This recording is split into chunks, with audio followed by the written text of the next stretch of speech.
Eric, I had my very first question to you. You've been on before, obviously. Those who watch the podcast know that, but you were on in a group chat. You weren't on solo. So this is our first uh, solo appearance together. I Yeah, have first to date. I have to clarify.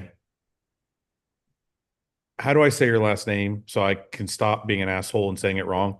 It's okay. It's JANICKI, but it's That's what I thought. Okay, I've been saying JANICKI, so I'm yeah, not. you've been doing a good job now. It's like it's so funny. Like back in high school, my dad would get so mad because I be playing high school football and be like Eric Janicki with the tackle, and he'd be like, "Why do you tell him Eric? It's Janicki, not Janicki." I'm like, "'Cause I don't care, Dad. I don't care enough. Like that's Yeah. not." So Well, Janicki and Janicki's not that far. I think I called not you. far I off, think and I it called doesn't you. it I doesn't think bother me in the yeah. slightest. I get Janitsky. It's fine, man. Like it's one of those things that I'm like, man, there's so many bigger things to worry about in life than how somebody pronounces your last name. Yeah, I think the first time I pronounced it, I called you Yannicki. I That's was trying. totally okay I was. too. I was trying to be cultural. I'm like, maybe this sounds right. I don't know. Anyways, Yeah. so you've had a huge month. So I wanted to have you on to talk about your month, to talk about your training, to talk about some of the comments that were made on the last podcast. So first, I just want to ask you, how are you recovering after your shows? Are you putting on weight? Are you reversing out? Like, how do you get out of how do you rebound out of shows?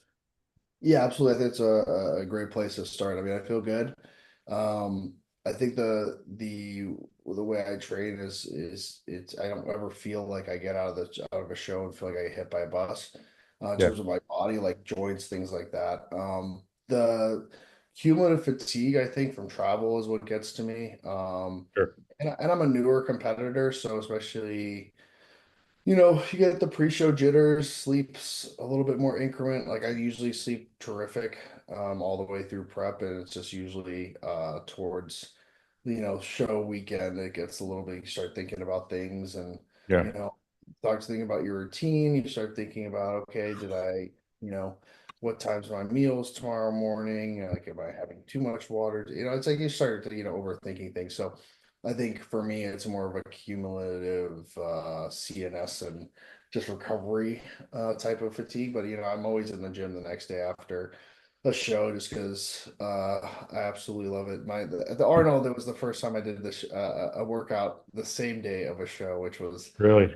pretty wild. But no, I mean that's why I do this. I think there's a lot of people that do bodybuilding competitions because they think it's gonna elicit some sort of outcome for them, let's say financial, or people are gonna pay attention to them more. But I'm the opposite. It's probably less wise, kind of like a Sam Sulek to compete because you're opening yourself up to Well, criticism and I do it just because like I literally let's do.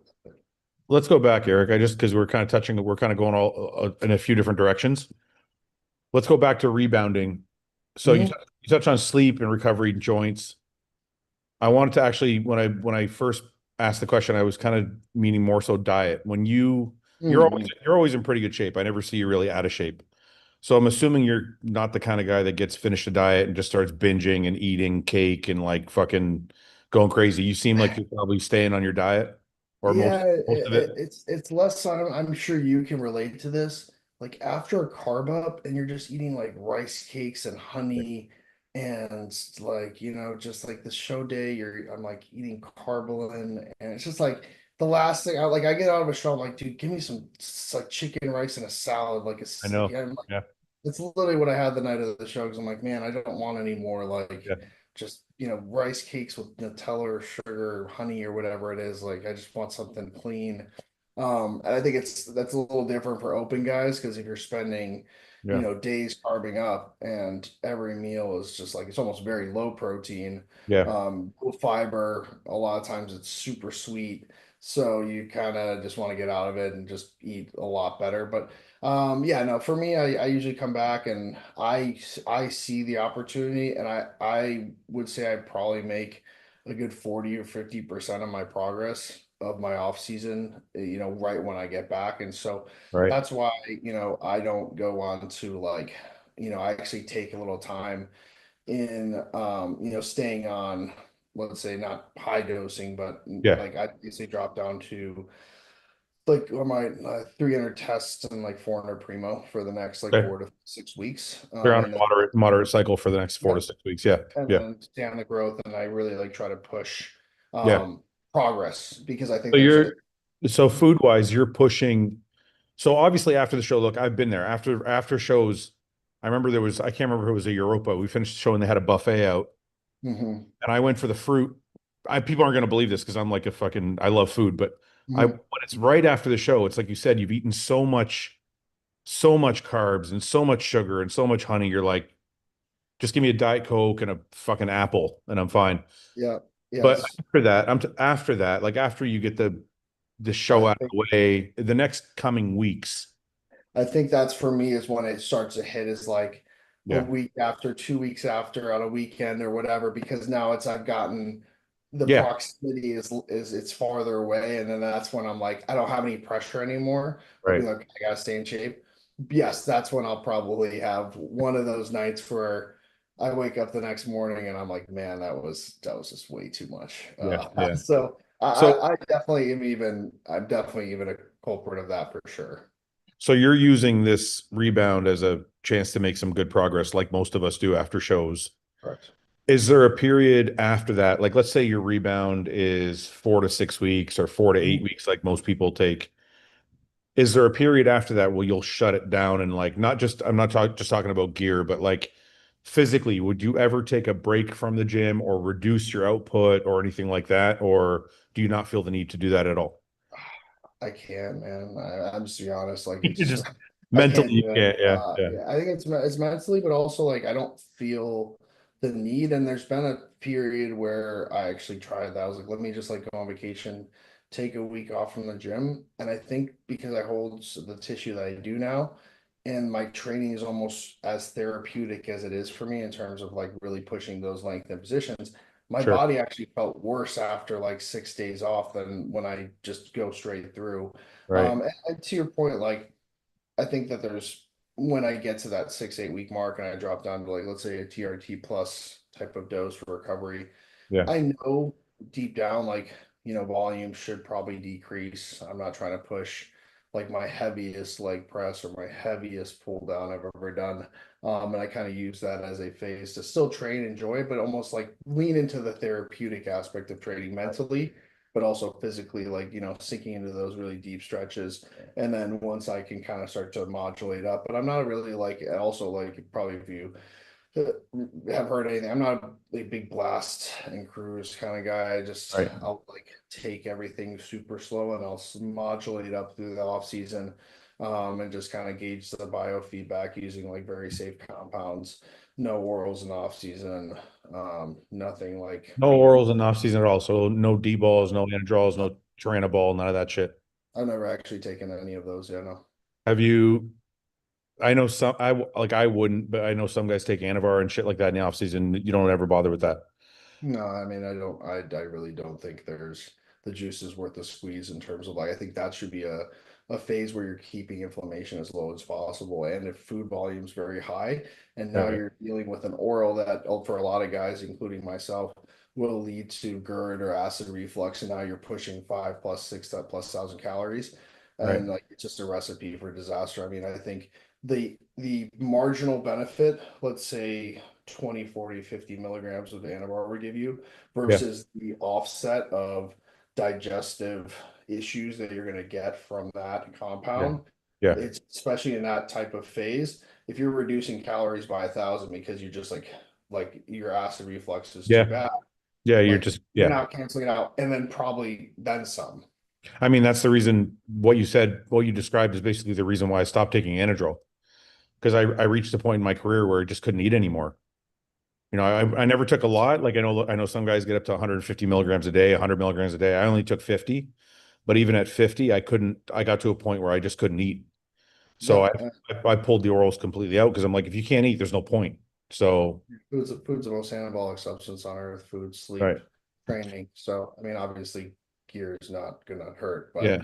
if it does, it can though. It Yeah. can take compounds that aren't, good for your physiology, good for the phase that you're utilizing them. And that's why I think a lot of times orals tend to be more effective for people during prep because food is lower regardless. So like if let's say you had some sort of digestive feedback from Anavar or Winstrol or one of these kind of more cutting utilized compounds, it's not as big of a deal because you're eating less anyways.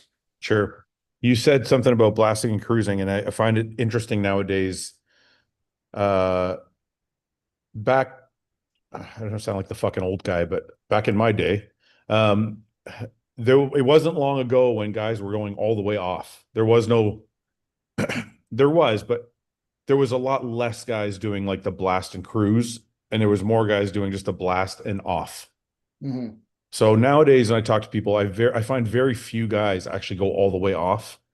And I know there's been some information that's come out that says going all the way off doesn't really help, and there's no such thing as refreshing your receptors and all this other shit, which I don't disagree with. I don't have a science background, so I'm not going to dispute that. I'm not a pharmacologist. Um, but just to stand to reason theoretically, do you think it would help to go all the way off at all? Have you ever gone on and off, or did you do both and found this works better? Well, I had to go all the way off. So, when I got out for the first time when I was like 27 or so, 27 and a half, I think we talked about, I basically was natural through my 20s, did a lot of stupid dieting, try to do like the whole like fitness modeling thing. And I was Yeah, really not into bodybuilding at all in the sense of I looked at bodybuilders and I'd say like, oh, I don't want to look like that. And yeah, I'd say if somebody said, oh, Eric, like the bodybuilder, I'd say I'm not a bodybuilder. Like, don't say that. That's not what I am. So, I think it took a kind of mindset shift. And then when I was 27 and a half, got tested, like levels were, garbage. So I did do TRT and then, played around with a few other things. But around 29, my wife and I were like, okay, we don't want to have kids. So we started trying. Once the urologist, everything obviously is completely cooked. So I tried to play the game of okay, stay on like super low test, like 100 milligrams a week, but add yeah, in the HCG, HMG, clomiphene, and it brought back the quantity, but not the quality. So that's when I was like, right. okay, I'm just have to come off completely. And that was when I did come off completely for almost a year plus, and that was probably what has given me the sour taste of not wanting to do that again That's a because lot, but that's a long time, right? Like it's a long. I'm talking 8 week windows. I'm not talking. Yeah, so I think for me, just because I had that experience, Yeah, I'm not saying that it's right, right, but knowing what 100 milligrams or even 150 milligrams feels like as compared to zero, right, it's like I don't want to do that. I don't want, I mean, we have our two beautiful children. I'm good with that. So I right. don't think I would say, oh, I need to like come off completely because in my experience, it's really like affected my psychology, my mood, my energy, Sure. my sex drive, to a point where I'd rather, even if it's the marginal benefit of coming off completely is 10% more, the Yeah, downside of the mental, side effects that I would get from going down to zero is probably not worth it for me sure. specifically. I think my thought process on it is, and I'm not saying you're wrong at all. Just to tell you well, I used to do it for 8 week windows. The most I did was 12, and there's a really big difference every 4 weeks. I noticed like when you go off to the first 4 weeks, you don't really feel any difference. From 4 to 8, you start to feel like, okay, I can feel like things are a little different. I feel fresh. I don't feel depressed, but I feel fresh. From 8 to 12, you start to really see that like, Mhm. all right, my performance in the gym is starting to suffer. My mental health feels a little different. So I used to go like in 8 week windows. But the reason I liked it is I always try and keep my weight. Like if I was 280 pounds when I went on my off cycle, I would try and stay at 280 pounds all the way through that 8 weeks off. So that when I went back on, I got like the slingshot effect.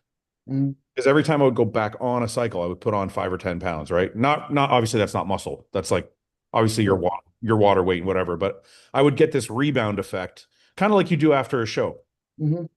So that was why I found it beneficial, because I would get this like, okay, my body's completely relaxed. Now I'm back on. I get this like rebound effect, and it would like push my weight, and it kept pushing my weight every time. And that's kind of what helped me get bigger rather than just staying at that like baseline all the time. When Yeah, no, I mean, yeah, that's the thing. It's like, I think there's no benefit for, let's say, 4 weeks off completely yeah, because at the end of the day, like if you're using a even medium or long long acting answer, yeah, testosterone, it's still going to be in your bloodstream for like 2.5 weeks, probably even like trough out, really zero out of, let's say, 3 weeks to the point where your body's like, oh, I got to do something to like make my own right yeah, now. And obviously, you've got other compounds like the HCG, HMG that can start to like clomiphene that can start to like, obviously push your body in that direction more quickly. But at the end of the day, if you have the androgynous in your bloodstream, it is hampering your body's I guess like natural, ability yeah, to push your own like natural production. Like that's why I think 8 weeks I think is appropriate. But when people say like, oh, I come off completely for 4, I'm like, well, you didn't really come off completely for 4. You came yeah, off completely for like a yeah, week and a half at the very end of that 4 weeks. yeah, yeah, yeah, yeah, yeah. That's not off. Um, okay, so going back a little bit, you said something about sleep, which is very interesting. I'm curious about like, so we're gonna get into your training because I know your training is very specific to you. But I want to get into your diet because I found that, when I had Dr. Mike on the show, and I found that his training was very, very specific. Like, this is my training, these are my beliefs. It's all science backed, but I didn't feel like the same attention was paid to diet. Like, and not because of any scientific reasons. Like, he could back up his diet with his scientific reasons, but he would say, like, for example, like he's 4 weeks out from a show at the time when he's on the show, and he's eating protein bars as one of his meals. And like, that's not, even though scientifically you can prove that out, it doesn't really fly in the bodybuilding world traditionally. So I wanted to get into your diet and see if like you had the same attention to detail with diet that you do with training. So leading into the show, you said your sleep was good. Is that because your calories are higher, you're eating the foods you like, you have variety? Like, what is your diet like leading in? Where Tetra was the I think it was the game changer for me. I I would because I eat very well. Like I eat, Yeah, a diversity of food types. I eat a lot. Like I tend to, it's just I got lucky. I love fruits and vegetables. It's not sure. like I eat them because I am like, oh, I have to eat this zucchini or this kale or I love it. Like I feel like, it's delicious. I enjoy it. Pretty much. I mean, there's probably maybe I don't really love carrots, but I mean, outside of that, pretty much any fruits and vegetables I absolutely love. You'll see me pounding like blueberries or raspberries, which is great because you get the antioxidants, you get all the fiber, and regardless of that, what would happen in the last like 6 weeks of prep was the sleep. I don't care about being hungry. If like I'm hungry throughout the day, Yeah. it's a good sign. It means I'm really like moving where I need to be in terms of a deficit. It was the sleep. I'd wake up 1 in the morning Yeah. and I'd basically get up because I'm like, I can't sleep anymore. I'd go have Yeah. my coffee, start working on my laptop just because the hunger was so bad that like I couldn't fall back to sleep because Yeah.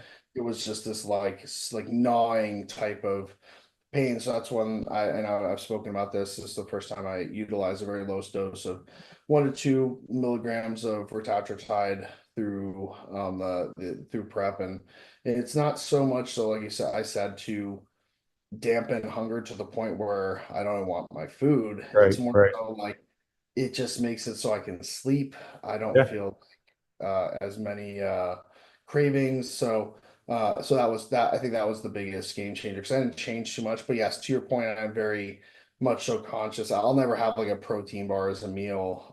Like a general day of eating for me is like an egg white, like scramble in the morning with some kale, onions, peppers, Right. and if I have some carbs at that meal, I'll do some like rice with that.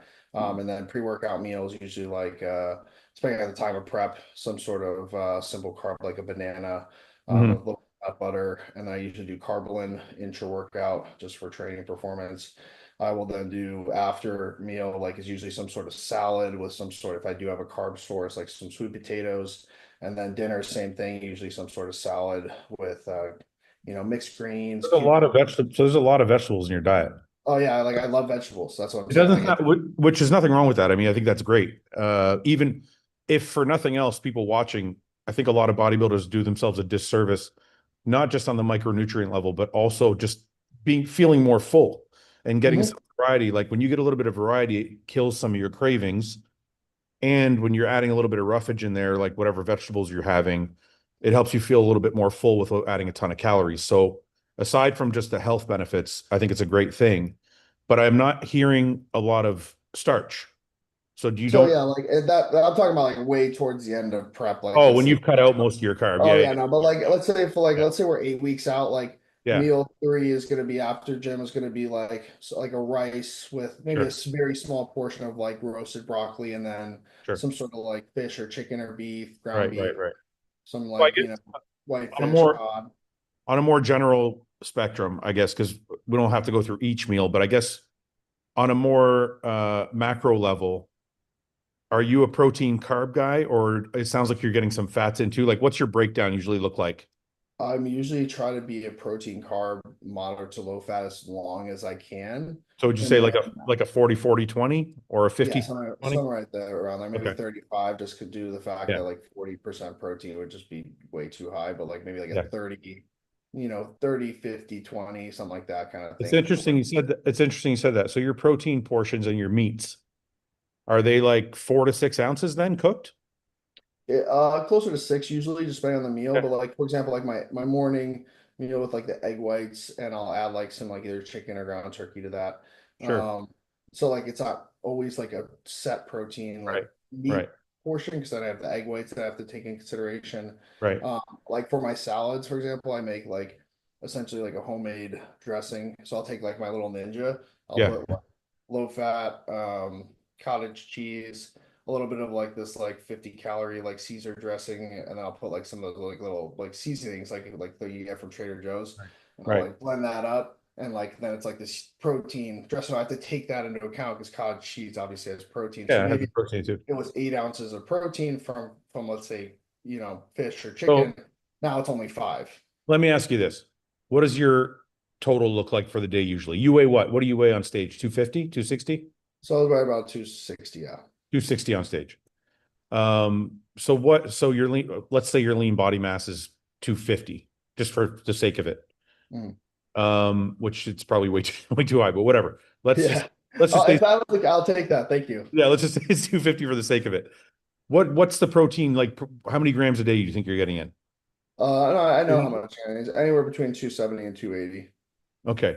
So this is interesting to me. And this kind of goes to something Seth was saying on the podcast about how like things are going to have to change. So before we get into training or anything, let's stick to diet for 1 second. Do you think this strategy, and I know, and again, let me just start by saying, I know you've made a ton of progress in the last 4 years. So I'm not saying whatever you're doing is not working. It's obviously working. But you probably know as well as I do that the bigger you get, the harder it is to grow. And that amount of growth you got in the first 4 years is not going to be the same as the next 4 years, right? So do you think something in there will change? Like I know some guys like to do 1.5 grams per pound of body weight when it comes to protein, or you know what I mean? Like, do you think you'll start to play with these numbers, or you're like, look, I'm set on my system. I think it's going to work and I'm going to keep it all throughout.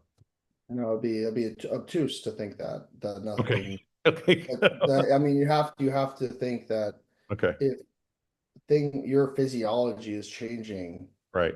then something has to move. If I want to be 270 on stage, I need to get higher in my off season, which means I need more calories. Do I think that those necessarily need to come from a ton more protein? It's going to depend, right? So I'm not a scientist like Right. I don't claim to be, but Right. what I am very good at is reading biofeedback. So Sure. I might look at, okay, how is my body progressing on, let's say, 1200 carbs versus maybe that's like so much volume That's so that many carbs. maybe or like the insulin or the I start creating some sort of like I just noticed the body fat's creeping up a little bit too fast. Maybe the calories are too high. Or we could look at, okay, maybe what is that trade-off of pulling back 200 carbs or 300 carbs even. Let's go from 1200 to 900 as an example. Yeah. We got 300 carb drop. Now we're looking at a 300 times 4 calorie per gram drop, so a 1200 calorie drop. To replace that in terms of dietary fats or protein, maybe that's 100 grams more protein, and now I'm at closer to 360, 370. And then I Rest. add, I find that fill the gap with fats. Right. So now we're looking at, another 100 grams of fat. And let's say, Right. maybe instead of being 1200 carbs, 150 fat, now it's 250 fat, 900 carbs, and 360 protein. Let's see how that works with So, digestion, training performance. How's the scale moving? How's right. the look in the morning? Right. So that's how I kind of usually I guess approach it. that's I guess that's kind of what I'm getting at, because a lot of people, including myself, and I'm not saying this is you, but I've run into this a lot in this sport and across many genres. When people get success doing something, it becomes their gospel. And that's kind of why I asked you that. So I'm like, if you're set at 1 gram per pound or 1.1 or whatever you're at, is that kind of like your benchmark? Like, you know what? I know 1 gram per pound is all I need. Or you, like you said, you're willing to experiment with 1.5 or even 2 grams if you have to see what it does. Like, you're willing to try things and experiment with your body, is what I'm saying. 100%. I wouldn't train the way I do if I wasn't willing to learn and grow and be open to opportunities to Sure. continue to progress myself. I think that's the biggest misconception about me is like that people think, oh, I'm, you know, closed-minded to anything else and like my way is the best way. I don't ever say that. I say in any of my videos, I always say like, hey, maybe you'll take when I train with somebody, I'll say like, let's say when I coached Larry when we did legs together, I know for a fact he'd be miserable if he trained legs every single week the way I train them, Right. but he'll still message me and say like, oh, a lot of the things that we Yeah. worked on, I still implement, not one to one, Yeah. but Yeah. it's like so I take that same mindset of let me like learn and Yeah. watch. I'll watch your podcast. I'll watch Sure. other people's videos, and I don't ever take it as gospel. But I'm like, let me try that out, and Yeah. then I mean, I'll tell you right now, my training looks very different right now from 12 months ago. And like that's I think a testament to the fact that I don't think that exactly what I'm doing right now is exactly what I'm going to be doing in a year. That's obtuse because I think I'm always growing and learning and trying to find the best way for me specifically. Can I tell you why that's so valuable? I work with John Meadows. I don't know if you ever got a chance to meet John, but John was I a wish I had. very well respected coach. And John actually taught me one time because he wrote programs every year. He'd come up with a new program, and it was very well written out, that it had all his philosophies. And I asked him one time, I'm like, what are you going to do with like volume 6? I'm like, you're on volume 18. I'm like, your thoughts have changed and this and that. And he's like, I just tell people my thoughts changed. I'm Mhm. like, aren't you scared of like being wrong or people saying, well, you said this 2 years ago and now you're saying something different? And he goes, no, he goes, opinions change, you learn more. And he's like, I just tell people I just learned more. Yeah, So, I cringe when I watch some of my content from like 4 years ago. You know what I mean? Like, it's true. It's like, and I don't, and I used to be upset about that, but now I understand, more and more so that that's growth. Like you right, are always trying to figure out what's best, and I think that I'm hoping I'm getting closer and closer to what I would feel really really good about in 5 years. But right, I know that for a fact in 2 years there's gonna be something slightly different than what I'm doing right now. I think one of the prime examples over the last 12 months is even really absorbing content, let's say like a Paul Carter, and thinking through, okay, like, maybe same muscle group supersets are not very conducive to growth. You know what I mean? Or, maybe that like set of 18 to 20 is really way too high, and I could probably stand it always stay closer to, let's say, that 5 to 12 max rep range. So even I am always thinking, okay, right, what could I be doing better within the confines of what I know to be working really well for me, but I could always be doing something slightly better. Another thing is the volume. Like I used to be a 4 to 5 6 set guy. If something felt good, I'm yeah. like, dude, let's rip six Just sets keep here. Like running. this is Yeah. awesome. Right. I'm two Right. and out, two and out. Like But you're talking two to failure. You're not talking two. Are you talking correct, two correct. including feeders? No, I'm not talking about my Two feeders. to I'm talking failure. about true, like, but I used to be Used like to be five to two failure. feeders and then let's fucking rip 6 sets of this bitch to like, let's I tear never, this house fucking I never did down, dude. that. Like Yeah, that yeah, used to be me. And I think, and I was talking to Seth about that, and so I posted the Instagram story, right? yeah. About Right. like, him. And of course I'm gonna cherry pick because it's funny. And so he calls me and he's like got a straight face and on like Instagram video. And I just because we message and stuff. And I just pick up and look. He's like, you motherfucker, you fucking cherry picker motherfucker. And so, yeah, I mean, it's fun, man. Right. I think a lot of times I don't take myself too seriously, and if you're open to it, I think if I told you a story about myself and like how I approach training, you actually might Yeah. Tell me. understand me a little bit better, Tell if me. you're open to it. Yeah. We got time. So, I want to hear yeah, it. yeah, it shouldn't take long, and it's not something I talk about all the time, but I think that Feel free, man. I think people would maybe understand me a little bit better and why I do what I do, if they knew this about me. So when I was a kid, I had, a little bit of a tumultuous childhood. My mother was extremely intelligent. She was a business owner. She started her own floral company downtown Chicago. Amazing woman, Kristen JANICKI. So sorry, it's a tough subject. But anyway, she was an amazing woman and started her own business and was like did the biggest weddings in Chicago, but also struggled with mental health issues. She was bipolar, so and struggled with alcohol and other drug use. And so long story short, she took her own life when I was a kid and right around 10 years old. And so I'm sorry. sorry to hear that, man. I don't. So anyway, I found the gym because if anybody knows me, you're like, just know that I'm like the nicest dude. I never want to hurt anybody. And I think when a lot of people have a circumstance like that, they take it out on other people. Right. And like I never wanted to be that. I don't think I have it's not maybe not a want, but I just don't have that in me. I Right. don't want to punch somebody in the face. I don't want to hurt anybody. I don't want to bring harm to anybody. So I kind of turn that to myself, but I'm not one to, want to self harm either. So, I found the gym and I'm like, this is perfect. I can go to the gym and at the local YMCA, you're not allowed to work out by yourself when you're until you're 13. Right. So I got my brother to get me, I basically took his pass and, would check in and was able to go and train by myself at 11 years old and no idea what I'm doing, man. I'm just like figuring it out.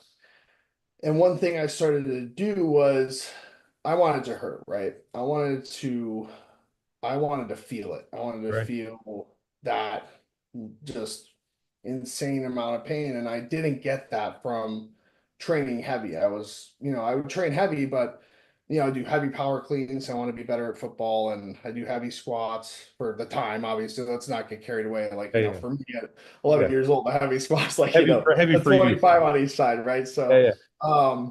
but what I would do is I would go over to the preacher curl and I'd put like a 25 on there, 210s or something like that. And I remember people would watch me because I'd be doing these reps where I'd go down all the way and then I'd fucking hold it and then I'd go up and then I'd literally go down on like a fucking 12 count. And people would be like, what are you doing? Why are you doing that? I'm like, I don't know, but it hurts so It bad hurts. Yeah. and I'm so sore for like 3 days from doing it. And I was chasing that. So then I was like, oh, let me do my leg press like this. So then people would see me do these like leg press sets. I'm like 12 years old. I have no idea what I'm doing. Right. Right.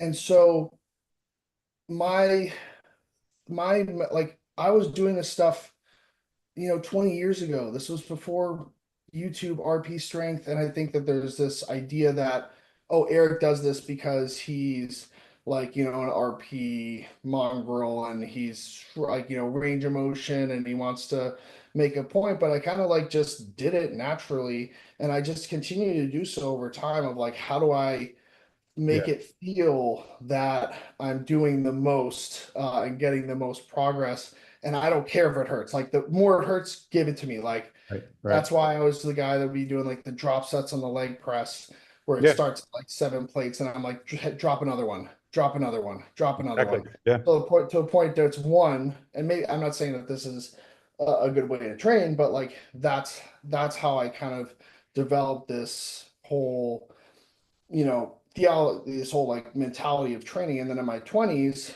when I was still natural, I was still doing a lot of these things. But then I was like, okay, my knees hurt really bad. My back hurts really bad. My elbows are both fucking cooked. Like I had like, from college, I had like a little like minor pec tear on their side. You can see it right here, a Yeah. little Yeah. Yeah. tear on the side, from benching super heavy. And so I was like, okay, now these things are keeping me from training Right. the way I want to. I get my lower back pain would be so bad during leg day. I'd have to lay on the floor.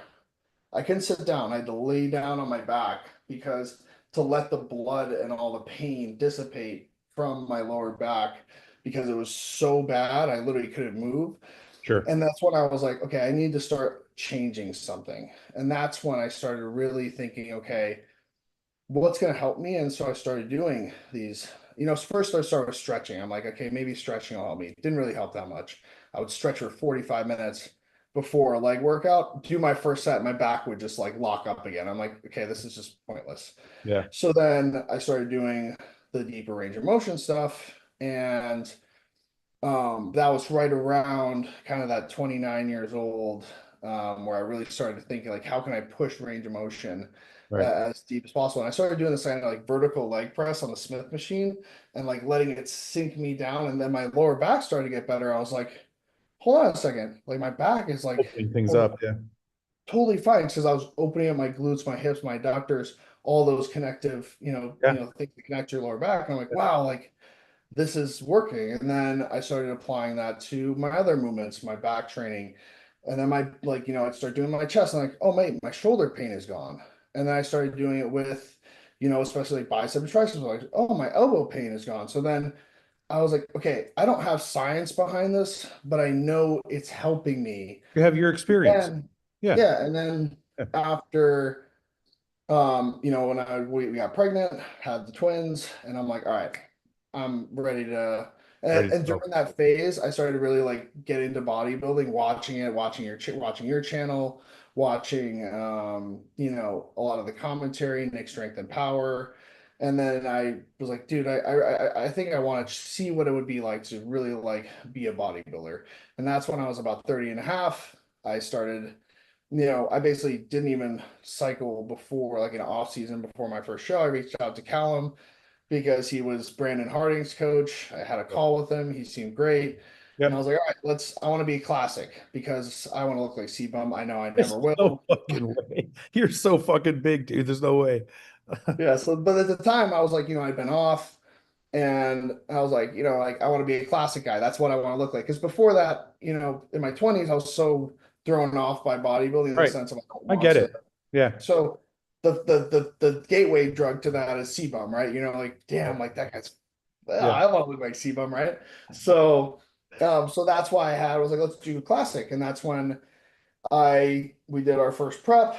It was like, tough, but it was great. I loved it. Obviously being back on performance enhancement for the first time. And that's where I got the sword. I did my first show. I won the overall at the Night of Champions in Anaheim. And I said, wow, like I could actually like be pretty good at this, I think. Yeah. And then I went to Toronto and got second for my pro card in classic, and that's when I bottomed out at like 207 Yeah. You're was too my heavy at this like point. lowest Yeah. ever. And then I like came out of that show. I was like, dude, I'm excited, but I want to see like I need to push and I need to get big. And Right. that's when I started like growing because that was the first off season I had on like real like Yeah. beating since I was like, 27, 20, 29. Yeah. And I fucking exploded. And I was Okay. like, it was You ran through a whole bunch of stuff there, and I wanted to stop you like 10 times, but I wanted to let you finish kind of the history. First, thank you for sharing, like, something that personal. Like, I've had that in my family as well. It's not an easy thing to deal with. So thank you for that, and sorry for your loss, obviously. But when people say gym is therapy, you can feel that to the highest degree, obviously. 100%.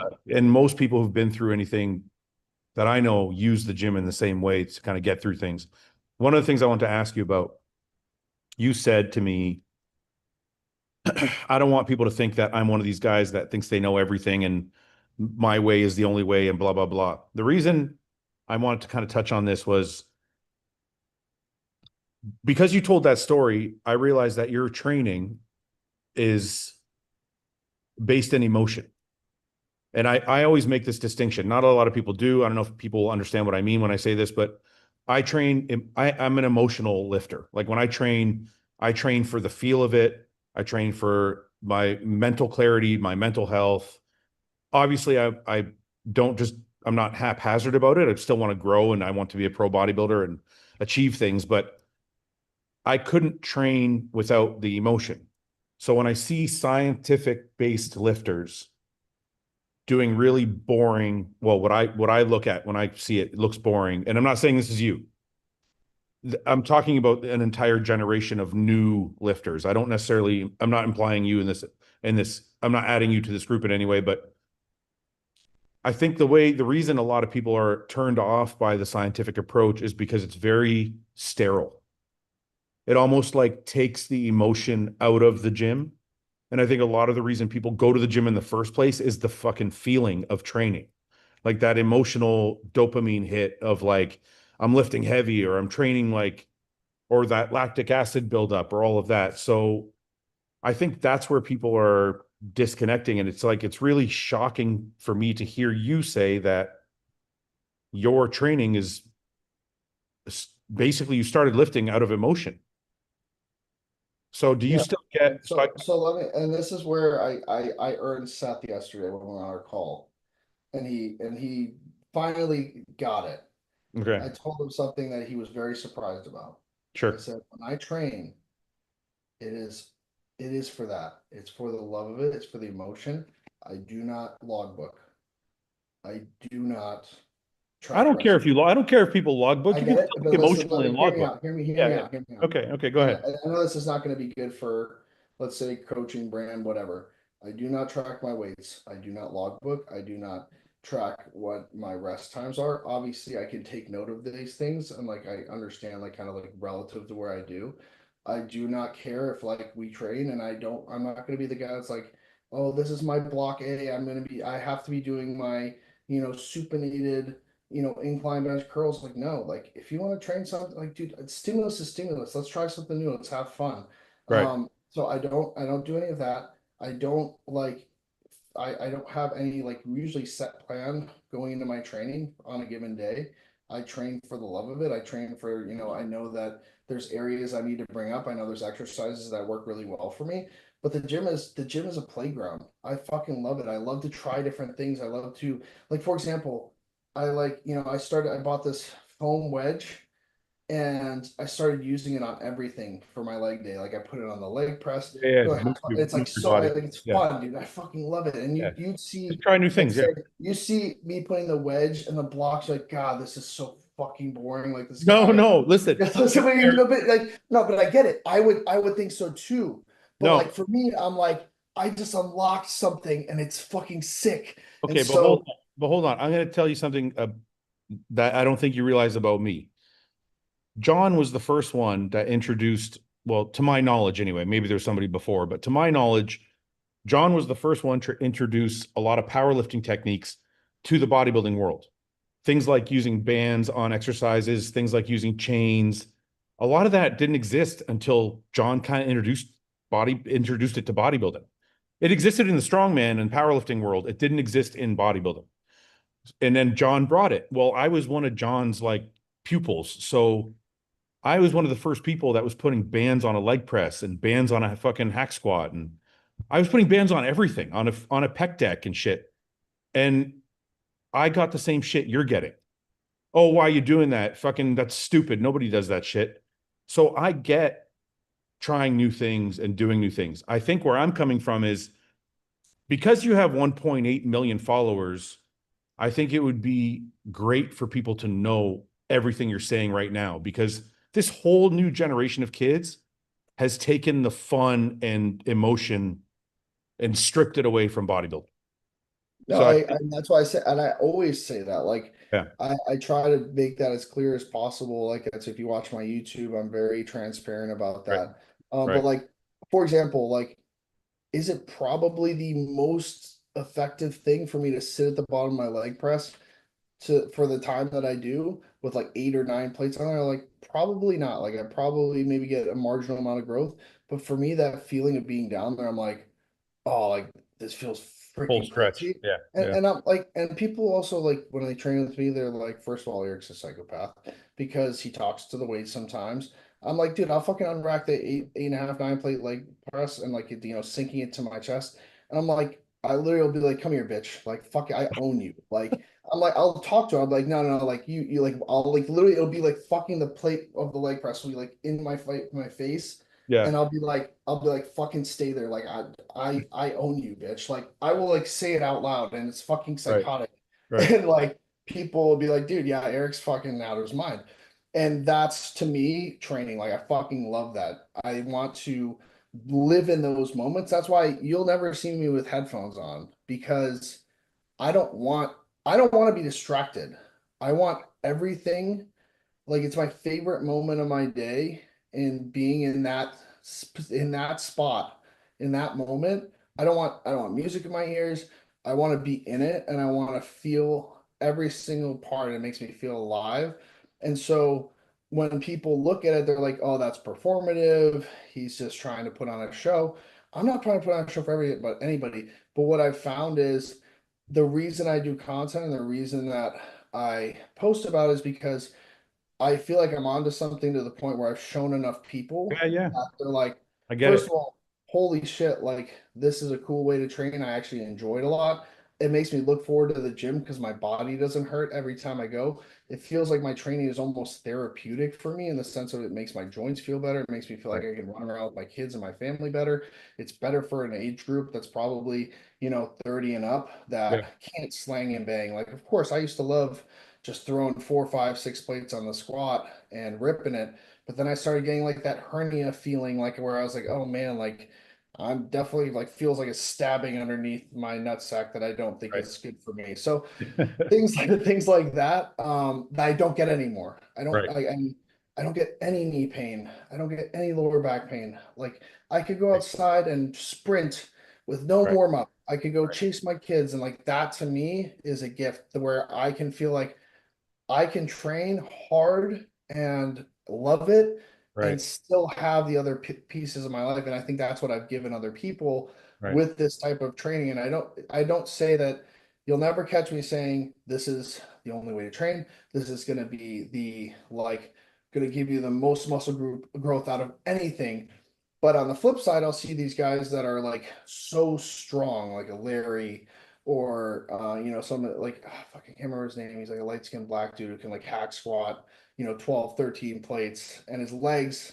He was like a pro bodybuilder, like I think in the late like teens. But he had like his weak point was his legs, and I mean, so there's Johnny Jackson, but I don't. He's not light skinned.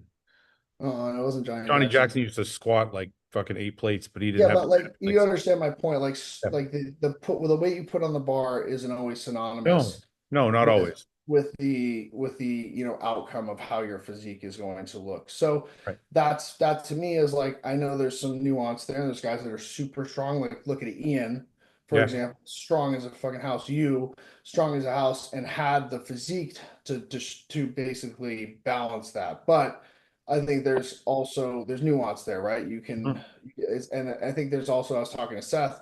I think there's also this insinuation that people will say like, "Oh, do you ever train heavy or do you always train like you do?" I'm like, "Do you are we like on a different It's like all planet? relative. It's all Like every relative. like Yeah. they Yeah. don't watch, but let's say I'm doing a like incline bench like tricep push down, like I'll have the stack on there and people are with me, they're like, "That's crazy you can do that with like no momentum. You're sitting on an incline bench doing a tricep You push know what I down." think that, but you know what I think that is, Eric? I think that's like, look, you probably have a million YouTube videos, you probably have a million viewers, but I think the person that may think that, like a lot of your stuff that comes up for me is probably your most popular or most viral stuff. And that stuff is usually not your heaviest stuff, right? It's a cable Right. exercise or some unique thing that you do at the end of your workout or whatever. Like, so that's most of the Eric content I get. So I'm not seeing Eric with 9 plates on the leg press fucking killing it. I'm seeing Eric on a cable stack saying it's better than a dumbbell. So that becomes your thing. Well, that's Eric's thing. Eric just does all these weird And exercises and he and does it really light. and And I that, don't know if you've noticed, like I've definitely like pulled away from that. Or if I do one of those reels, I'll say like do both of these things. They're both oh no, no, great. I'm not, listen, I'm not saying that's bad for you to post those things. All I'm saying is the people that don't watch you all the time Correct, but and only I catch took those. I took Yeah, that feedback. I took that feedback from you when we got on the yeah, podcast last time, and I'm yeah. not naive to that. So I'm doing more carousel workouts, which are actually like iPhone sets of my like actual training, Sure. and it's there's no like, oh, this is better or worse. Like this is just like this is my workout for today. Right, right, Like right, take it or leave it. You know, you can like it or not like it. I'm not telling you to do it or not do it, but right. like that's where I've kind of leaned into doing more of that style of content versus Yeah, this is better than this, or you should do this and not right. this. Like, Well, I and mean, listen, whether you whether you changed your philosophy or not, it worked for you. You have 1.8 million followers for a reason. People do like, even though I don't agree with speaking in absolutes, mhm. people do like when someone says, "Hey, this is better. Do this." So, I think it's Yeah, hard. but I think I've found that like it's there's a responsibility on my part, Right, like you said, to not just look at the numbers. right, There's if there's a lot of people that look up to you, then it's your responsibility not just to say, oh, well, it got me 10 million views or 20 million views, so right. whatever, it's my Yeah, responsibility to yeah, say, like you said, well, I explained to you, I said, well, look at the caption. You said, well, nobody reads the caption. I'm like, okay, you got a point there. So now all they're getting is this is better than this. I should only do this and not this. And right. so I do take that and I think, okay, I don't want to be that guy either. So just because I'm getting views doesn't mean that it's the right thing to do. And that's why you've seen a kind of, I mean, Sure. maybe not. No, You've I seen have. I have. the type of content where I Yeah, do more carousel posting. And if I do a versus, I'll say, these are both great. They're tie. Like this is a tie with this, do both. yeah, yeah, yeah. Um, so, or this is a 95% versus a 92. So it's so close that you're splitting hairs, right? So I think that's where I want to be better, Sure. and I feel like I have been better. Right. But when I go on like the only thing that like bugs me is like especially with like how much I look up to you guys, and then I'll see something has to change. I'm like, but what? Like, I mean, like this is like look at I mean, Okay, and let's I get let's get into it. Let's get into it because we've been on for an hour and I don't want to keep you forever. So let's get into the meat and potatoes. Well, okay, let's get into the meat and potatoes. So we were on a podcast last week, or just this past Tuesday, I believe. We did a podcast and we were covering the Toronto Pros, your pro debut. And for those people who don't know, I'm going to show everybody really quickly.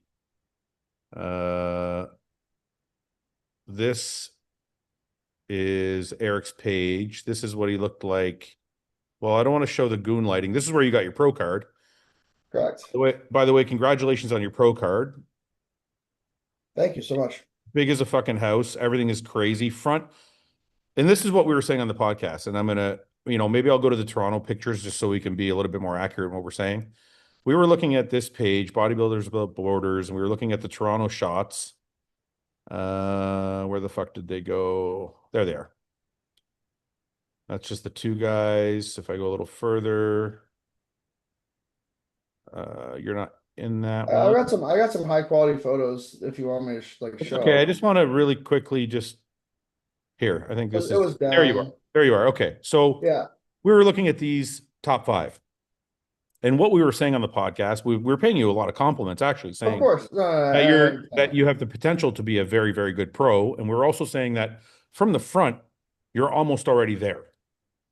But what we were saying was from the back, it could use more work. And we see that from the side. Like when you go to this quarter turn, a little bit more tricep, a little bit more hamstring, because if you see the chest is hanging, the quads are massive, right? So you start to see some of the areas. Now, everybody has to understand that we are not by any way saying that this is not an impressive pro debut or this is not a great physique.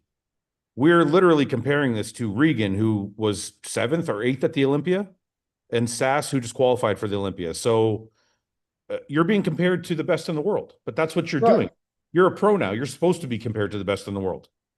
So, but even if we're just looking at your physique by itself, when you look at the back itself and the lats are good, but then you see the hamstring is more shallow than the quad. You see the quad kind of hanging over the side Correct. here, and then you see the tricep kind of hanging off the back. The tricep is not proportionate to the back development, and the hamstring and the calf is not proportionate to the quad. Well, That's I'm also a dog shit poser, so I think that's probably part of the problem. So, no, and but I just I'll let you finish, and then I'll well, it's just rebut. I kind of am finished. I mean, even the back double bicep here, you see like this really impressive back. And I think this is what Seth was saying is when he said from the back, I don't think we meant the back itself. We No, meant I agree. we meant the entire back shot because the back shot, if I go back to the front, is not as impressive as the front shot. So what we try and do on the podcast is we're always as respectful as possible and we try and be as constructive as possible. And I think that's what we were trying to do. And I think Seth's point, he was saying what Seth was saying, and I've experienced this too in my own career, and this is why I asked you this earlier about your diet.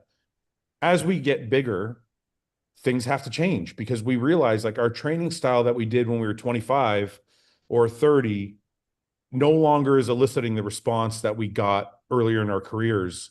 And so we had to change something. Either we trained lighter. If we trained really heavy, maybe we started training lighter. If we trained really light, maybe we started training heavier.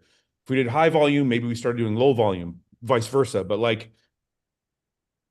most of us, as we got into our like bigger physiques where we almost maxed out, had to start changing things to balance out the body. And I think that's what Seth was saying. So that's what he was implying in when we were talking about your physique. Yeah, so that's why I was trying to like, obviously also just really like the like hamstrings for me have come up a ton, Yeah. but like they were like really bad. Like Let's genetic, see, but like let's see how much they came up because I wanted to talk about this with you because you started this. You posted in your stories some comparison shots. So we're gonna take a look at these if they're still there. Are they still there or no? Oh wait, yeah. So you were clowning us for talking about your physique on your stories, right? And you posted these shots. So obviously the quads are way more massive. The chest development looks I can't really see it because your phone's in the way, but looks similar. You can tell me if it's a lot bigger. Um, Shoulders look comparable, and then arms I can't really see. am I able to share my screen and I can Yeah, show you? yeah, allow. I Okay. sent a request. Yeah, yeah, go ahead. You can share your pictures. So let's just go to this is like the layout app. So obviously it's got some of my client stuff in there too. I never let But anybody share their screen. This is the first on this podcast. Okay, go ahead. there we go. So for example, let's just look at like when I say I had no hamstrings before, I mean like I had Okay, but no. leave that. But wait a minute. Go back a bit. Back out a bit. Okay, stop. Eric, when I look at that, the hamstrings don't look dramatically different in comparison to the quad. Like, look at the quad development on the right versus the left. Correct. And so It's like for me, the like hamstrings for me are not a like easy to grow body part. Do I think I've brought them up tremendously? Absolutely. Do I think they're where they need to be? No. right. Like so like but I wouldn't say that they've done nothing for them. So like or like it hasn't been proportional. Um, if you were to look at, the like this shot or like, Click on that for side chest there. It's like one row down to the right. No, one, yeah, to the right. Yeah. Click on that. so for example, this is the Arnold Yeah. versus like 8 weeks later, 10 weeks later. So like this is like February of this year. So Yeah. you can see how much even better it is just from like this short like rebound phase. Okay. I'm not trying to be disrespectful, but that looks the same size to me. It's also I mean I would disagree, I mean, but you're leaner in the one on the right, I think, and the lighting's a little different. this was one day out. I was actually leaner here. It's just the lighting's It's not the as good. lighting. It's the lighting then. Yeah. Yeah. It's the lighting. Anyway, the point isn't to dissect your physique or say that you haven't made progress. I think the point we were trying to make is there are some body parts that are growing faster than others. Would you agree with that? I think as a leading body part, like for example, Like would you say, your quads are developing. would you say like, for example, like Akeem, for example, his back has never been very good, but Akeem's back was actually, I think, better 2 or 3 years ago, if you want the yeah, truth. there's some definitely some match for you. But let's think of a bodybuilder that has like a very strong, like a strong body part versus a not so strong body part. Let's say like, for example, Urs, right? His arms are not a great body part. Are Right. they are they improved? And is he hitting them 3 to 4 times a week? Yes. Are they good as compared to the rest of his physique? Still no. Okay. Does you think Which Urs should be training them 8 times a week now? no, no. Hold on. But that's what I'm saying. It's not about more. It's about different. So, but So, like, so what's but like Ursus are improving, and so are my hamstrings. but hold on a minute. You reach a point, and if you were listening to what I said earlier, it's not about more, it's about different. So Mhm. if you were doing a lot, maybe you need to do less. If you're doing less, maybe you do more. And No, what and I agree, and is with I'm always trying to do something different for my right. hamstrings, I think especially. what I think what Seth was trying to imply is once you've tried like if you've been doing something, you've been hammering away at something for, you're 30 years old, I think. How old are you? Sorry, I forgot. 30? 33. 33. So you're hammering away at this muscle since you started taking it seriously at 30 or 29 or whatever. And you're like, it's not giving me the same response as my quads. And I think what we were trying to say is, will there be a point where Eric says, you know what? I'm going to try a completely different philosophy on this one muscle, not on everything, because obviously my philosophy is working great on all of these other muscle groups that are growing phenomenally, but maybe this philosophy is not working on this one area. And we weren't, look at, this is a more general discussion for everybody. This isn't just an Eric discussion. I think it just happened because we were talking about your physique. But we even said in that same conversation, we learned over the course of, a decade of training that I had to train my arms with moderate weight and I had to Mhm. train my legs with super high. When I trained my legs with 15 to 20 reps, I got better growth. And that's, I think all we were saying is, will there be a period of time where Eric goes, okay, I've tried everything. They're not growing. I need to change my philosophy completely on this one muscle group. Yeah, no, I think like for example, for hamstrings, Yeah. like even there's it's funny you bring up hamstrings because there's actually a little different philosophy in terms of frequency that I'm actually gonna start to implement where I have my leg days where I have A and B every single week. First and foremost, I'm gonna start prioritizing hamstrings in a couple ways is exercise, um what's it called? Not selection, but order. So I'm gonna order it.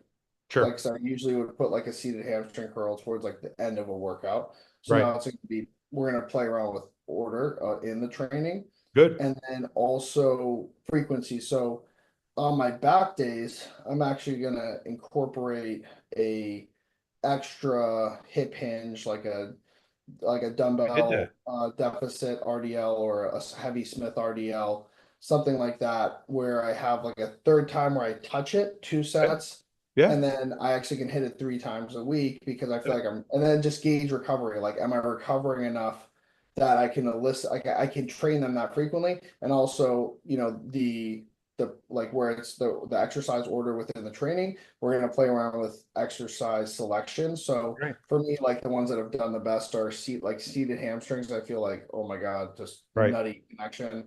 Lying hamstrings with a modification to get a little more stretch have been okay. A GHD, some sort of like weighted GHD or banded GHD, hip hinge, so like a heavier deficit Smith, or I don't know if you've seen on my page, I do like a hinged dumbbell RDL where I go up on a box and I use either the Smith bar or like a Olympic bar on a rack, basically Sure. push into my upper quad so I can get even more direct hamstring emphasis. Because you see too my physique, my glutes are just Yeah. crazy dominant. They're just Yeah. stupid. I noticed. So like I have to figure out movements where I'm also not making my glutes bigger in the same time my That's hamstrings are yeah. bigger. Because then you have that illusion of like let's say my glutes are here and then I want to have more of a hamstring like hang off of that, and my Right. glutes get even bigger. Now, like the hamstring looks the same Well, because now the whole posterior is that's kind of, it's that's exactly what you have going on. Sorry, I'm looking at us right now. Let me just try and fucking switch this. That's exactly what I feel like you have going on. When I look at that, when I look at the lineup photo of all the guys, and I don't want to go to it now, but your hamstrings are actually good. It's just that your ass is growing. So it's it's like, hard. It's hard. I know. It's and just, I that's actually, what I'm it's saying. Like, I think there's always going to be muscle groups on somebody that tends to like grow fast. I only touch my biceps like twice a week, and like they tend to just like they stay like That's exactly the point I was making is your good body parts are going to keep outgrowing your weaker body parts. yes, but that was what I was saying is like there's an insinuation that like almost wholesale training methodology like training changes need to be Right. made, whereas it's more so to do with I need to continue to be open-minded to, Right. like I said, exercise order, exercise selection, volume, gauging that biofeedback. So I think it was almost presented as like, oh, it'll be interesting to see now that Eric's a pro if he's willing to be like open-minded, where I'm like, I'm always open-minded. I'm No, changing. you took that wrong. You took that wrong. I what we were saying was exactly what I'm saying now, which is it will be interesting to see if Eric changes some of his training to help his weaker body parts catch up. That's kind of what, and if it wasn't, it didn't come across like that, I apologize, but that's kind of, I think, the message I was trying to put out. I think Seth was kind of doing the same thing. And we were only saying that because of our own experiences. Like I had hamstring issues. My ass grew faster than my hamstrings. My back was a weak point when I started. Like I had to change a lot of different things to get weaker body parts to catch up. And I would say the only thing I am proud about, one of the things I'm proud about in my career is my physique was pretty balanced. All of my Mhm. body parts were I agree. pretty equal, but I worked really hard at that. And I had to change a lot of my philosophies to get certain body parts to catch up to others. Like my chest, no problem. My back had to figure things out. So, and I think that's all we were trying to imply with it. Yeah, no, and I think so. That's my like final point is I like I want everybody to understand watching this. Like I'm just completely open-minded Yeah, to changing, doing something a little different. Um, and I'm also not saying like this is the only way to do something. I just also want to be protective of the fact that I don't think I need to make wholesale changes to the way I work out in a sense of, agree. I even did a little exercise with Paul Carter because he was just saying, you don't have to do as like slow of negatives. And I was like, yeah, I agree with you, but I'm gonna do it something for you. I'm gonna count a 2 to 3 second eccentric for this week, and I'm just gonna train just like that. And dude, I felt like I got beat up, man. Like my whole Really? body was like my knees started to hurt again. And Yeah. I was like, that's why I do it. So I'm not saying it's the like I It's don't need your to be way. doing a 6 second eccentric on the leg press, but if I have 9 plates on there and I'm even like if you do a 2 second eccentric with how tall I am, that's a pretty fast dump in, right? Like if we're going from straight leg, I'm 6 foot, and I'm also you guys were saying I'm 5'11". I'm actually taller than Ree, and I'm almost 6'1". But You can't fault us for that. I don't fucking know. I don't know. yeah, so like for me at that like that length, and you also saw like I have a kind of weirdly like shorter Yeah. torso, longer like thing going on. So like for me to do a 2 second eccentric on a leg press with that much weight, it's like it's pretty much dumping it in. Yeah. So I think that's where I just think that I want people to understand that I'm open-minded, but I also don't want to completely lose sight of what's really helped me grow these last 3 years and also had these other ancillary benefits. We would never imply that somebody should dump all of their training that got them somewhere. And what you're saying is 100% accurate. Okay. Before we go, I want to get into a couple things. First, and I don't know how long you want to take to answer this question, but it's been like bugging me since you said it almost at the beginning of the podcast. And I only feel this way because I was exactly the same when I started. Why didn't you want to be a bodybuilder? Like why were like you said you were like in a model type situation and then you wanted to do classic and you kind of didn't did you think it was like unattractive, like you didn't want to be jacked, like is that why you didn't? It's more to do so with being like a people pleaser and the stigma around it, right? Right. Of thinking going to the extreme of Ronnie Coleman, Nick Walker, You know, Right. that's you start looking at, you start thinking, Big level. okay, if somebody says I'm a bodybuilder, they think I look like that. And now I'm like the opposite. I'm like, oh, Nick looks sick, and all these guys, like I emulate them. But I had to realize like I'm doing this for me and not for somebody fucking else, because Right. most people would look at my photo from when I was natural 23 and be like, damn, like that's it. Like that's the physique I Yeah. want. And they look at me now, they're like, that's like too much. And that I don't care about that. So the minute that I stopped thinking, okay, why am I doing this to please somebody else? I love bodybuilding. I want to see what I'm capable of in my physique. And that's when I was able to make that mindset shift of like, this to me looks sick. Like I love the idea that like I'm this much bigger, my back's progressed as much as it has. Right. Like looking at that, it's cool to me. So I think that was the biggest thing, was that shift of I'm not caring what people think of how I look. I'm doing it because I want to do this shit. It kind of happens to a lot of us, dude. I thought it was gross when I started. I started Mhm. like, are you going to be a bodybuilder? I'm like, no, man, that stuff's fucked up. And then you start lifting and you're like, I wonder how far my physique can go. And then you just, next thing you know, you're 280 pounds. Um, okay. I wanted to get into one other specific before we touch on the show and then we'll go. You talked about leg press, and I wanted to ask you about this because I have my own thoughts on it. And I only have these thoughts because somebody else changed my thinking. This is your leg press. Now, this is the fullest stretch a human can possibly get, right? Feels the butt. Yeah. Right. So I used to do something very similar on a machine squat where I would get all the way, like my ass was touching my heels. And me and John used to do what we called pause reps. We would go all the way into the hole, pause for 2 to 3 seconds, and then get through the concentric. I You trained see, with Justin. you see the wedge? You see the wedge there? Man, it's a cheat code. You You see just that little wedge? shut up for a second. It's so good, man. But Stop look at the admiring wedge. stop admiring your own physique for a second. No, Uh, no, I'm not saying the physique. I said the wedge. The wedge I oh, put the on the. wedge. Oh, the wedge on the pad. Yeah, you're right. Actually, that is impressive. I have that same leg press in my gym. I'm going to try that. But listen, so I'm doing this squat with Justin Shires training me with me one day, and Justin's very meticulous about his training. So I'm doing this pause rep at the very bottom, and he says to me, "Well, you're kind of resting." And I'm like, "What do you mean? I'm in like a full stretch. Like I'm pausing in the stretch." He's like, "Yeah, but you're not actually activating the muscle. You're in such a stretch that the muscle is almost stretched but relaxed." He's like, "What you should do is go and stop just short of all the way so that you can actually still have the tension on the muscle and then pause there, and that will give you the intensity you're looking for, and then shoot back through the movement." My question to you is the same thing. On that leg press, when you're coming all the way down and it's sitting on your chest or just outside of your shoulders or whatever, um, and it's fully stretched, you're trying to build intensity and you're trying to lengthen that muscle as much as possible. Would it be more beneficial if you were up a little bit so that you were still holding the weight with the quad? That's a great question. And what you're going to be holding the weight with, more so than your quads, is your glutes.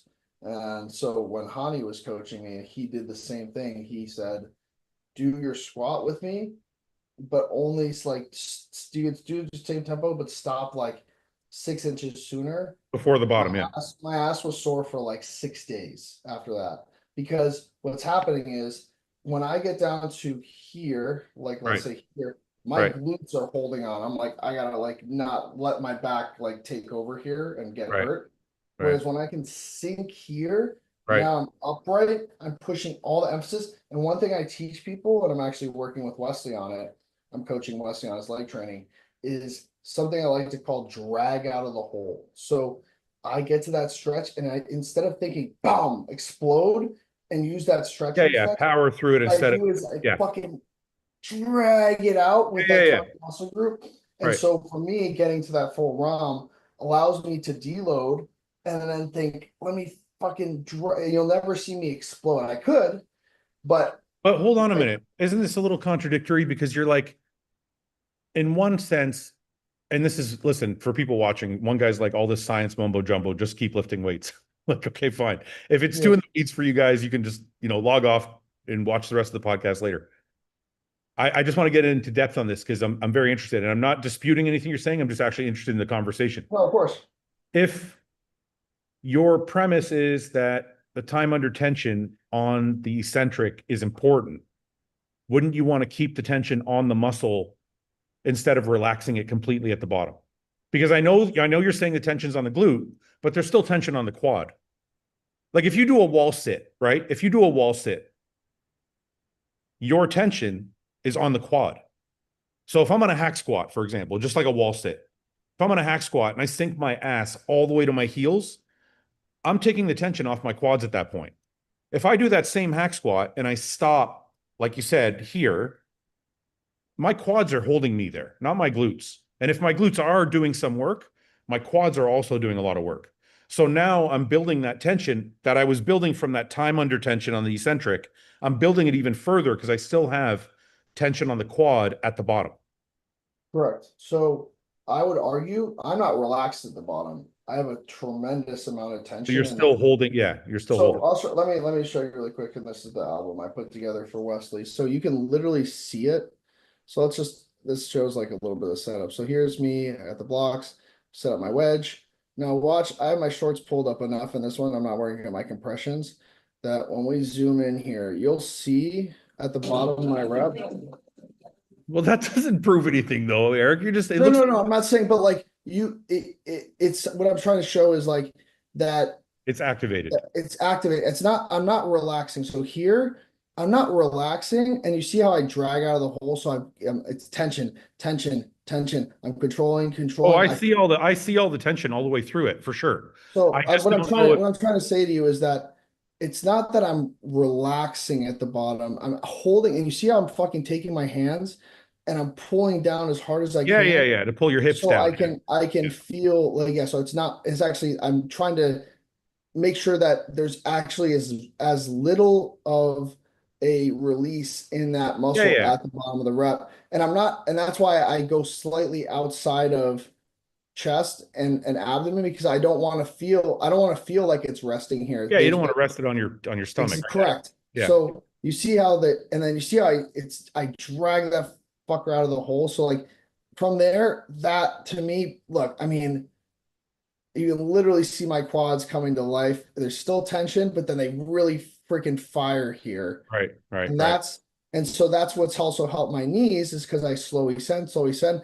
And now I'm creating these stretch adaptations right. under load with 1, 2, 3, 4, 5, 6, well, fucking whatever. Who knows? I mean, but that's what I'm saying. Like, I don't count weight, I don't count reps, but I count how, like, proximity to failure. So like, for Right. example, this set, like this is, we're at 210.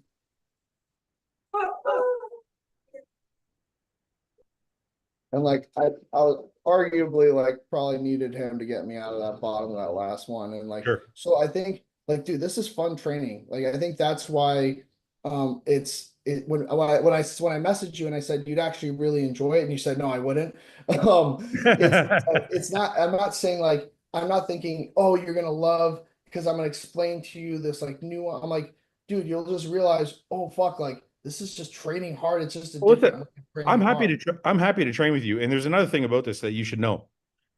First of all, I'm happy to train with you whenever you want. The difference is I'm 40 fucking 6 years old, so I can't train the way I used to. But the interesting thing is we've had so many fucking debates on this podcast about training. And I swear to you, inevitably, every time I train with the person I had a debate with, our training is so similar that the conversation that we're having seems like our training is worlds apart. And then when you train with the person, it's like just such a minor difference. You're like, yeah, this is what I do anyway. And then it's like, I Yeah, don't that's what I'm saying. Is like it's almost hyper important for you, like at the age you are. That's what I'm saying. You might actually be like, oh fuck, like now I can train with the intensity of when I was But Eric, 31. but Eric, you have to know too. I've tried some of this stuff. It's not that I've never I'm tried. not saying that you haven't tried it, but you haven't tried it with me. And I'm not saying I'm some sort of fucking savant, I'll try with but you. like, Come train that's here. what I'm Come saying. come It's to like, my gym and show me, or but I'll come to your gym. you can't. Okay, so like, let me put it like this. Like, you can't put it on your podcast. Like, is Eric going to be open to change? And I'm like, yeah, 100% open to change. And then you're like, well, I've done this stuff, Eric. Like, I don't need to train with you because No, that's not what I'm saying. I'm not saying I don't need to train. Okay, rewind the tape. I just said it. Okay, you're right. Okay, okay, okay. All right, let's one day we'll train together. you're recording it, man. I'm not recording. Like, I got the footage. Let me ask you one more thing before we go, because I don't, like I said, I've kept you over our time. What was it like, first of all? A couple long questions. You can give me like the full answer. I'll just ask them all and then you can bang it out. One, when you decided to be a bodybuilder, did you want to be a pro? Were you like, I want to fucking be a pro. I want to, and not only do I want to be a pro, because some people want to get their pro card and that's it. Other people want to get their pro card and then they want to be a good pro. They want to be on the Olympia stage. They want to do the whole fucking thing. Was that something that started from the beginning, or has that passion grown as you've succeeded? Because some guys know it from the start. They're like, I want to be on the Olympia stage. And other guys are like, I just want to see how it goes. And then the better they get, the more that dream expands, right? So, what was kind of, how did that work out for you? Was it like it from the beginning, or did it grow as you got better? It's a great question. I think that the best way I can answer this is that the desire to be a pro was always there. The reason was has gotten so much more powerful for me. When I started, Yeah, it was a box to check. It was something that sure. I felt like it was a rite of passage. Maybe it was a legitimization of my physique and my training.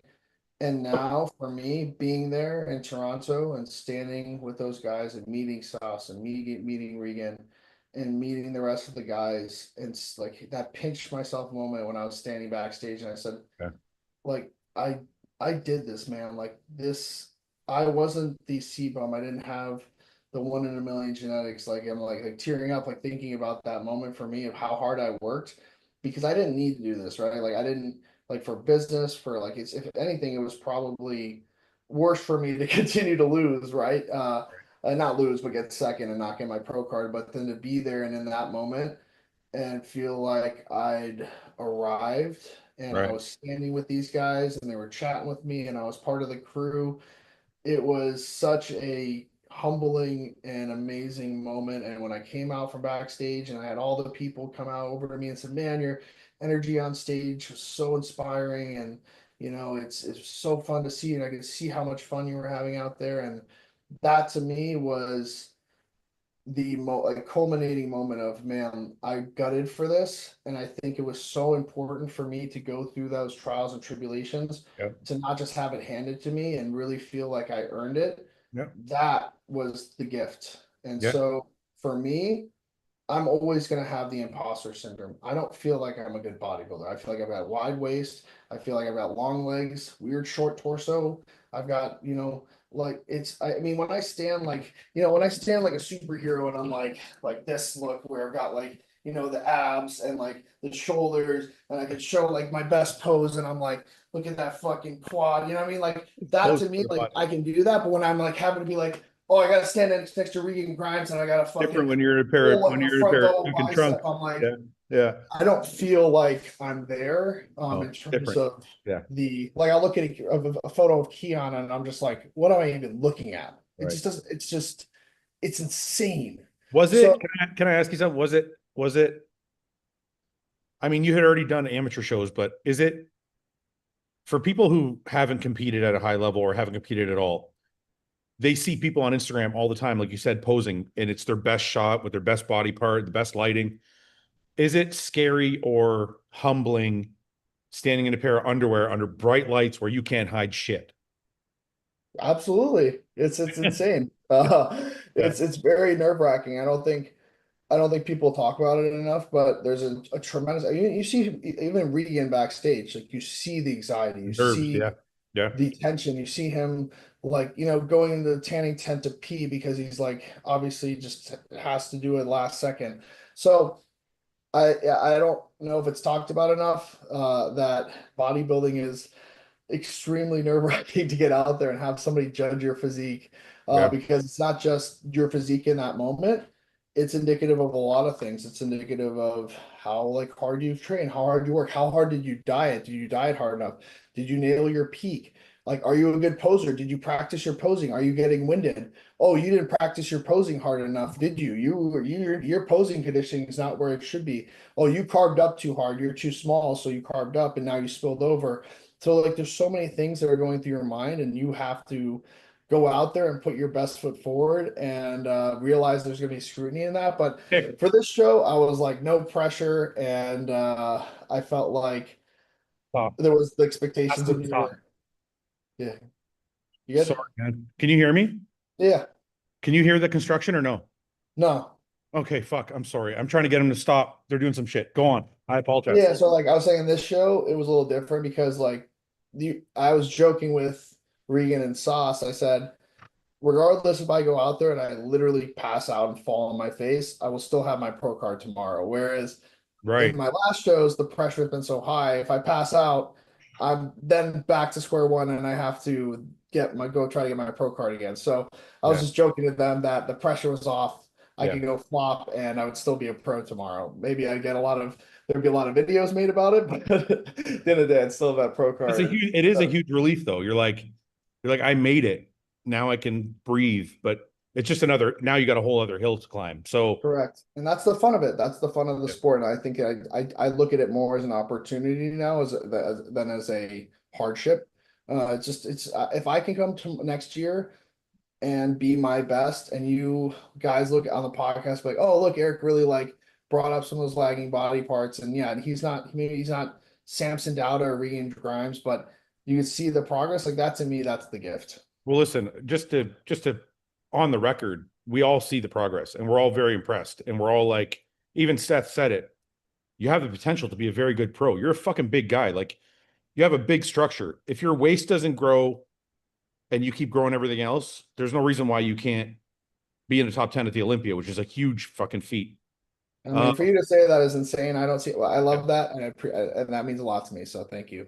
Um, okay, so last thing before you go, what is now that you've turned pro and you've done your first show, what is the goal now? Is it like do you have a new like obviously there's like short-term goals and long-term goals. What is the long-term goal? Is it the Olympia? Is it I want to win an Arnold? Is it like what do you have kind of ahead of you now? And one other question to add to that too. Is it really hard when you already have a fucking really successful business and a shitload of followers? Like I know you're not doing it for followers, but at the same time like when I started bodybuilding, I did it for a career. I was like, I want to have sponsors, I want to have money, I want to be able to take care of my family, whatever. You're not doing it for that. So is it harder to compete when you don't have to do it for the money? And is it still, or do you still have the same goals when you have all this other shit already going for you?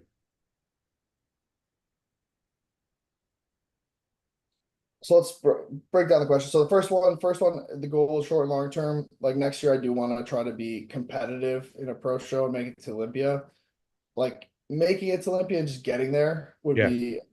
It's something that I never thought I was capable of, sure. and so to be maybe close enough that it's within reach is just an insane thought, but I want to explore it and I want to grow and I want to do the goal is Cal, since it's proximity close, Legion and Toronto again next year and see Okay. what I can drum up there. Hopefully being closer to I know conditioning could be a little better. So, 258, 256, be maybe closer to 265, but better condition, maybe 268.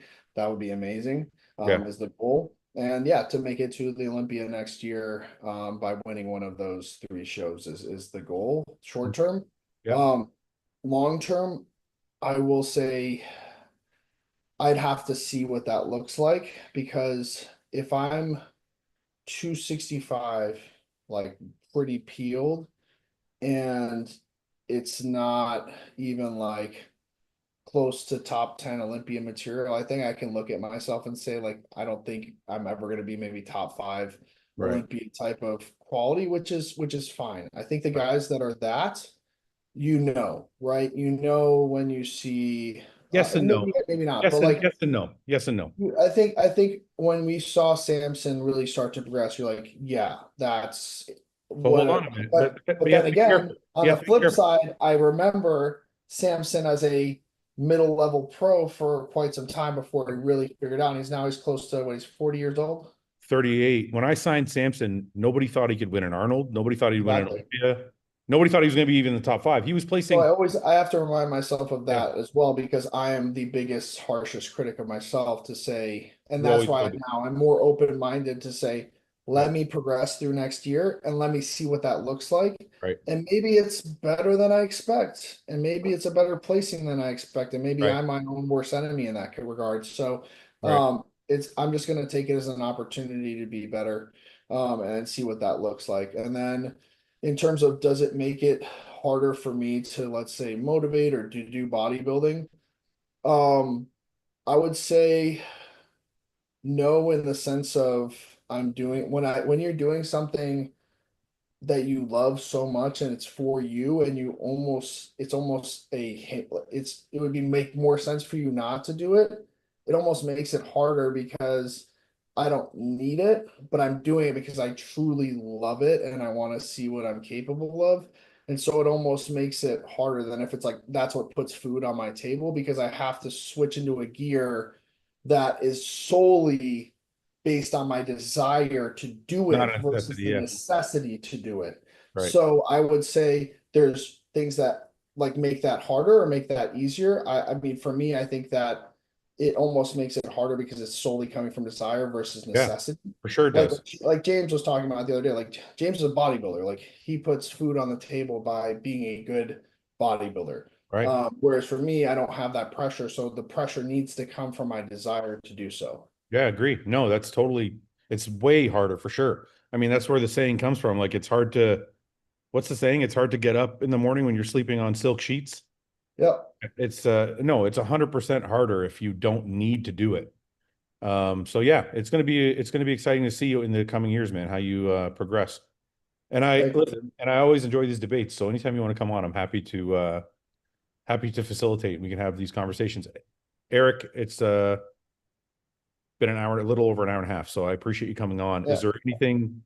There's one thing I want to leave people with, and it's something Sure. that a little nugget that I took from this most recent prep and the last two preps is the mindset shift from the suffer mentality. And I'm not saying you don't have to suffer to be a good bodybuilder, but what I mean by that is I used to think I'm gonna burn more fat, like killing myself on the stair climber.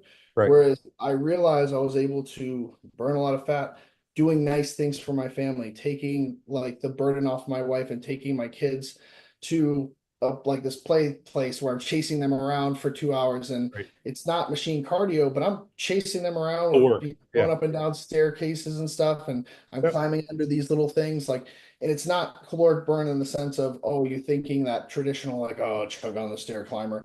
But I would Yeah. track my calories. I would make sure I was in a deficit. And the way it's affected my relationship is my wife hated bodybuilding. And I this know. time she was Yeah, I like, get it. if this is what bodybuilding looks like you can go do your competitions. Like this is great because I Right. would take days where I would just take the kids and I would just obviously know I'm going to burn a lot of calories chasing them around. I would do more tasks around the house. I would say, okay, this needs to be fixed or the cars need to be washed.